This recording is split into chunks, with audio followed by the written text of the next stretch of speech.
We don't grow when we're certain. We just get more of the same. Could be good, could be bad, could be healthy, could be unhealthy. We just consistently get more of the same. But we have to step out of that certainty to the unknown. See, that's where we grow. But to most people, feeling uncertain equals what? Out of control. Out of control, uncomfortable, pain. I feel like I'm not enough. I don't feel secure. So we've always got this gravitational pull to kind of like, go back to what's comfortable. But yet we only grow when we're out here.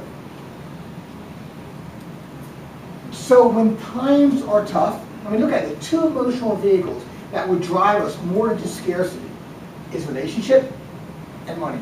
Am I right? If you don't have money coming in, it is hard to manage your emotional state. I'll be honest, I've been through it. And if you're getting your heart broken, it's hard to manage your emotional state. They're like the two areas that magnify life, relationships and finances. But it doesn't mean it's impossible. Because the price that you pay by not managing what you focus on, by continuing to focus on what you don't want or things that aren't serving you, is all you're doing is letting your hands, letting go of the oars of your boat and letting the current drag you to the part of the river that's called scarcity. And from here, you're always going to make the wrong choice. Think about this. Any decision based out of fear is a wrong choice. Mr. and Mrs. Smith, they need $10,000 by the end of the month. You got $7,500. Through this to a financial planner. Now, they decide they have no way to get any money to pay this tax bill. So what do? They go down to the casino and bet it all. The worst thing that could happen is what? Right. No. You lose it all. They'll never make that same mistake again. It'll suck. They'll struggle. They'll pay a price, yes, but will they ever go there again? No. If they win, what happens? Try to double it from there. Yeah, next time they need, let's go, and they'll never win. See, sometimes we do the wrong thing but get the right result. And our brain gets, that's my secret. No. Because without fear, you're never going to make the right choice. Even if you get the right result, it's not going to get the right choice. So you have to learn how to come from a place of abundance. Come from a place, and it's hard. I would love to say it's easy and it's consistent, but it's not. But the price that you pay is huge, because then you give up your ability to respond and you start reacting. And reacting to me is fight or flight, emotional fight or flight. We'll freeze, right? We've all done that. We'll flee, distract ourselves, go somewhere else, make something else more urgent and important than it really is, or we'll fight. But it's still reacting. And sometimes we need to fight back, that's fine. But we can't live our life like it's a war. We can't live our life in reaction. Or then you're just like a puppet on a string, and everyone else, whether it's the economy, your competition, other people, are just controlling you like a puppet on a string. So our focus today is about controlling your focus. And it might sound very artificial, but the easiest way to do this is to write it down. Is to keep a journal. What are you focusing on? Now I would make a list of everything I'm focusing on during the day, and then maybe carry it with you and write it down. And then ask yourself, is that serving me? Is that serving me where I want to go? And the answer is no, change it. Now it's not about positive thinking, because I don't think positive thinking really works in and of itself. Because if the body doesn't feel like it's congruent, it's not going to listen.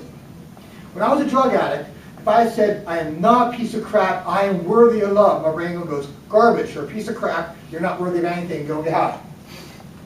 Right? If you are dead poor, if you say, I am financially rich, yeah, and I know how to do it, yeah, it sounds good, it might be a good incantation, but your brain's going to reject it on some level.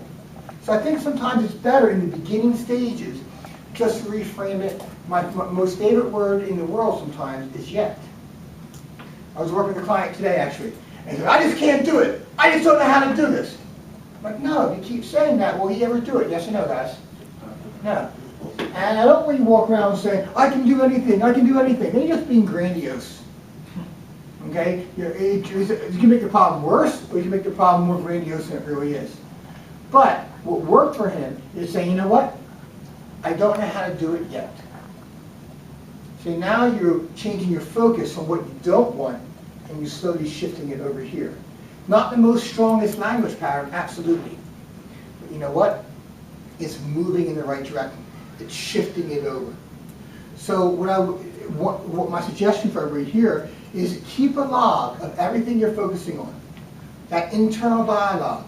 What do you feel about your job, or looking for a job, or your ability to transition, or your ability to change it, or grow, or expand? What are you focusing on? And start noticing those patterns that you consistently focus on. And then say, what else can I focus on? What can I focus on that can serve me and move me to where I want to be? And if you do that with enough repetition, you're going to begin to change where you live, whether you live in abundance or you live in scarcity. And I'll wrap up with that, because sometimes people come to me and they say, I got to be this person. I want to grow to the next level. I got to be authentic. And I get it, and I'll say that kind of language too, but it's not really true.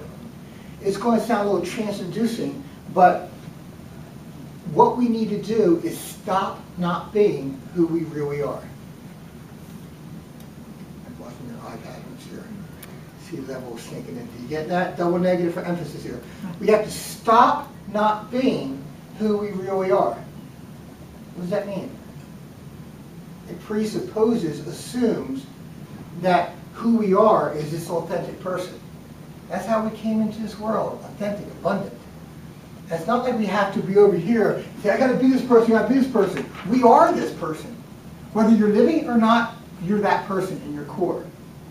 You have to stop not being that person. In other ways, you have like a suit on, and every time it becomes uncomfortable, you take it off. Now I'm saying don't, but I'm always in my pajamas, and I'm comfortable. I don't like being in my pajamas. I said, well, leave your suit on. But I said, but every time I get uncomfortable, I want to get comfortable. Exactly. So you don't have to wear your suit more. You have to what? Stop taking it off every time it feels uncomfortable. Because that's the only way you grow.